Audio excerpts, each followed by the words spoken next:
मुझे लगता है कि एक ज़रूरी बात है जो आपको अपने बच्चों को सिखानी चाहिए, तो वो अपने जीवन में जो सबसे बेहतर कर सकता होगा वो करेगा। वो शायद किसी और की तरह ना बने, लेकिन वो खुद की पूरी क्षमता तक पहुंचेगा। देखिए, माता पिता की भूमिका एक बहुत ही विचित्र चीज है। आप कुछ ऐसा करने की कोशिश कर रहे हैं जिसे अच्छे से करने का तरीका आज तक कोई नहीं जान पाया। कोई भी कभी नहीं जान पाया कि अपने बच्चों को पालने का सबसे अच्छा तरीका क्या है। अगर आपके 12 बच्चे हैं, तो भी आप सीख ही रहे हैं। आपने 11 को अच्छे से पाला पोसा, लेकिन 12वां आपको दिन में तारे दिखा सकता है। तो लेकिन आप अपना सबसे अच्छा करना चाहते हैं, तो सबसे अच्छा आप क्या कर सकते हैं? सबसे पहली बात मैं ये कहूंगा कि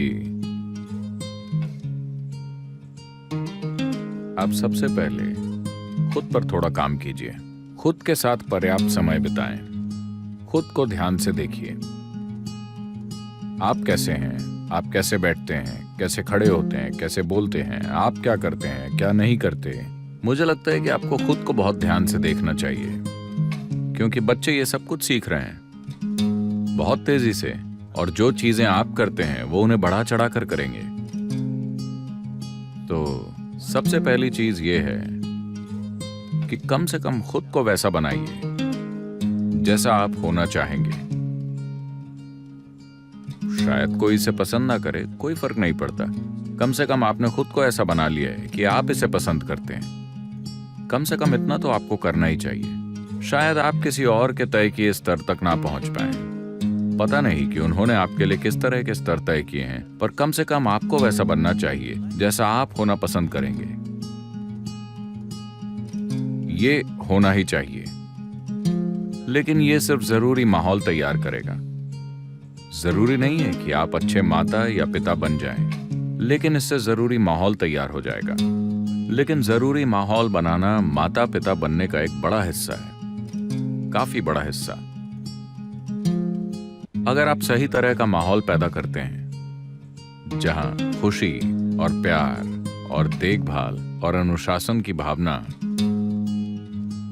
आपके और आपके घर के माहौल का हिस्सा है, तो आमतौर पर वो आगे ही बढ़ेंगे। बेशक आप उन्हें मौके भी देना चाहते हैं। हम अपने बच्चों को सिर्फ उतने ही मौके दे सकते हैं जितने हमारे लिए उपलब्ध हैं, है ना? हाँ, आप वो मौका नहीं दे सकते जो आपकी पहुंच में नहीं है। आप हमेशा अपनी सीमाओं के अनुसार ही काम करेंगे। मुझे विश्वास है कि आप अपनी ओर से सब कुछ करेंगे, लेकिन महत्वपूर्ण बात यह है कि आप किस प्रकार के इंसानों या बिगड़े हुए बच्चों को बड़ा करते हैं। ऐसा करने के लिए आप कैसे इंसान हैं, ये बच्चे पालने का एक बहुत महत्वपूर्ण हिस्सा है। तो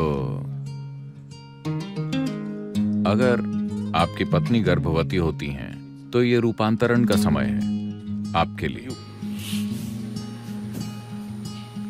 क्योंकि अब एक और जीवन आने वाला है। आप खुद वैसे हैं जैसा होना आपको पसंद नहीं है, तो एक और जीवन उस दिशा में नहीं जाना चाहिए, है ना? तो हम जो कर रहे हैं उसके बारे में जागरूक होना बहुत जरूरी है। हमें क्या सिखाना चाहिए, हमें क्या करना चाहिए। मुझे लगता है कि एक जरूरी बात है जो आपको अपने बच्चों को सिखानी चाहिए, वो है हर चीज के बारे में सवाल पूछना, लेकिन शक के साथ नहीं, जानने की सच्ची चाहत के साथ। सवाल करना एक बीमारी बन सकता है या फिर एक स्वस्थ प्रक्रिया बन सकता है। लोग इसलिए सवाल पूछते हैं क्योंकि उन्हें पहले से ही शक है कि सब कुछ बुरा है, ये एक बीमारी है। लेकिन सवाल का उद्देश्य, सवाल एक ऐसा उपकरण है जो आपको अपनी मौजूदा स्थिति से ज्यादा गहराई में जाने में मदद करता है कि नहीं? हाँ, मूल रूप से प्रश्न एक उपकरण है जिससे आप गहराई में उतर सकते हैं। प्रश्न का यही उद्देश्य है। अगर आप बस ये बात अपने बच्चे के मन तक पहुंचाते हैं कि बच्चा कुछ भी पूछ सकता है, आपके बारे में भी, आप जैसे हैं, अगर आप इसे स्वस्थ तरीके से होने देते हैं, बीमारू तरीके से नहीं कि आपको लगता है सभी में कोई ना कोई कमी है, अगर आप ये माहौल बनाते हैं तो बच्चा लगातार अपनी बुद्धि का प्रयोग कर रहा है। इससे ये पक्का नहीं होगा कि बच्चा डॉक्टर बनेगा, इंजीनियर बनेगा, ये या वो बनेगा, पर एक बात साफ है कि उसकी बुद्धि काम कर रही है।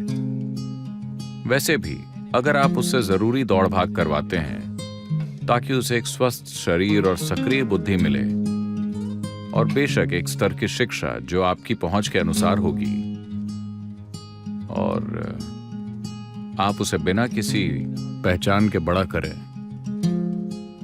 पहचान के किसी भी भाव के बिना अगर आप उसे बड़ा कर सकें, अगर आप उसकी बुद्धि को उलझाते नहीं हैं, उसकी पहचान को इससे या उससे जोड़कर जिससे वो हर चीज के लिए तैयार और खुला हो, अगर आप उसे इस तरह से बड़ा करते हैं तो वो अपने जीवन में जो सबसे बेहतर कर सकता होगा वो करेगा।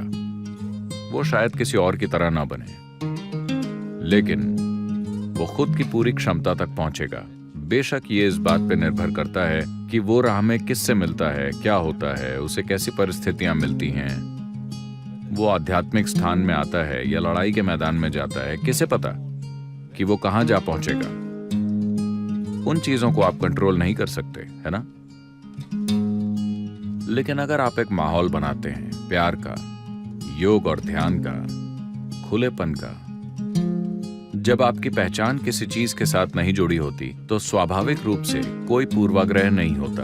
अगर आप बच्चे को पूर्वाग्रह से मुक्त प्यार और खुलेपन के माहौल में बड़ा करते हैं तो आमतौर पर वो अच्छे से जीते हैं, लेकिन कोई गारंटी नहीं है, क्योंकि समाज में दूसरे प्रभाव भी मौजूद हैं। आप नहीं जानते कि कल वो किसके हाथों में आ जाएंगे। हाँ, शायद आप अपनी तरफ से सबसे अच्छा कर रहे हो, पर कल सुबह आपका बच्चा किन हाथों में होगा इसकी कोई गारंटी नहीं है। आप हमेशा ये जोखिम ले रहे हैं, लेकिन आपने अपनी तरफ से सब कुछ किया या नहीं, जीवन में बस यही मायने रखता है।